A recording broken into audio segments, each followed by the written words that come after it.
Hello everyone, today in this video we will fight against the Atmos character of our world around us, and today we will talk about two famous dice that have been used by humanity for thousands of years, but some of them dominated in different regions for long, and later one pushed out another from mainly European market. Here I mean the Woad, Dyer's Woad, and later the successor of Woad, the winner of the race from the natural dice, was Indigo, and as the name suggests, indigo comes originally from India, and these plants were giving a nice blue colors, and they were also used like woad to prepare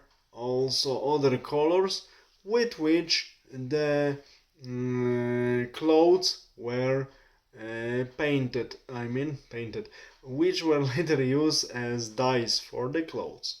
That is why it was very lucrative business, and many people wanted to live from that. There were many tariffs, many taxes associated with the production of woad since the period of High Middle Ages in Germany and few other places, plus late medieval times. And about these two plants and dyes they give, the fight between Dyer's Woad and Indigo. In 1905, one German guy, a chemist, luckily a chemist, wrote a short, nice book, whose title can be translated "Struggle Between Dyer's Woad and Indigo," Mr. Fritz Lauterbach. And Mr. Fritz Lauterbach, typical German guy, chemist, from the times when chemistry experienced perfect development.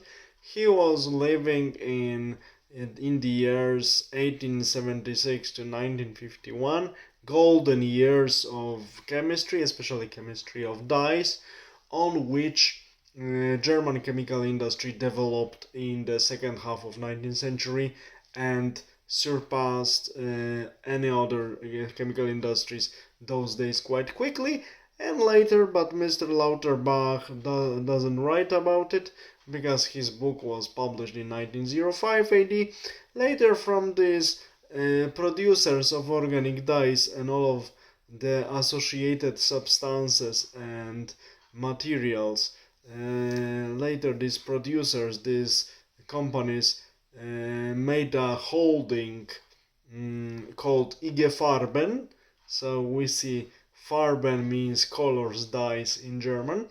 And this IG Farben, the people who are avid historians know, was the main sponsor of National Socialist, and close to the concentration camp in Auschwitz-Birkenau, there was a great, great in sense of size, factory of IG Farben concern holding actually.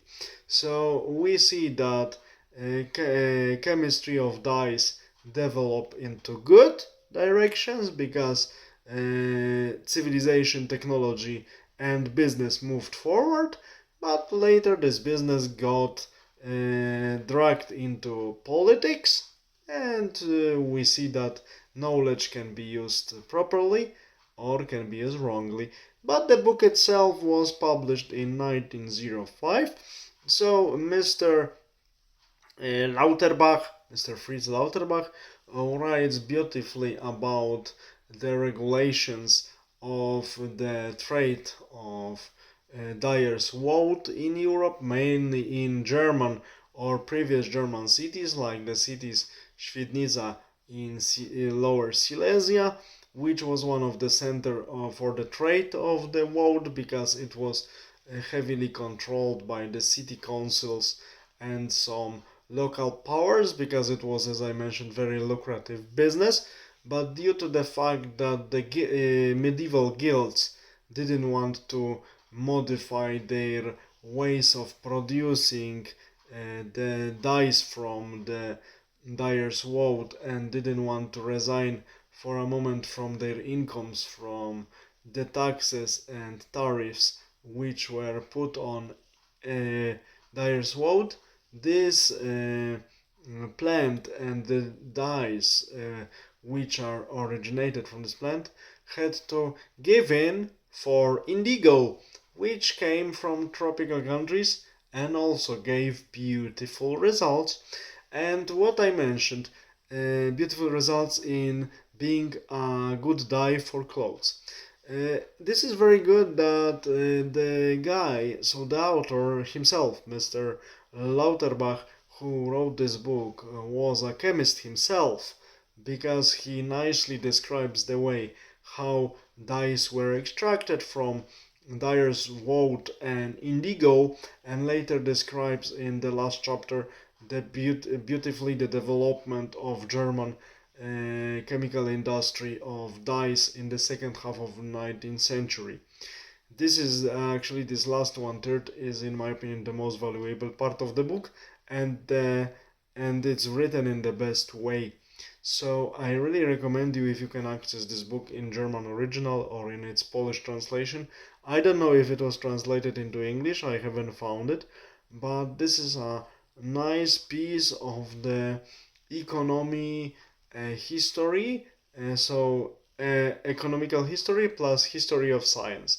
That is why such books should be reprinted, should be read, because Mr. Lauterbach also presents in tables a lot of data from the trade and economical balances between sites which were involved in the trade of indigo, and before indigo the woad's dye. So this is a nice comprehensive book about competition between two types of dyes used for coloring the clothes, and the chemical side of the processes behind preparing these dyes, and preparation later of synthetic dyes which kick out from the market the natural dyes originated from plants, are described really, really nicely, and I recommend this short but really nice book to all people interested in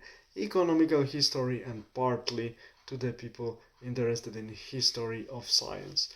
And so Fritz Lauterbach, The Struggle Between Dyer's Woad and Indigo, this is the book people should read to understand more the modern times we are living in, because we are also heavily dependent on research and science.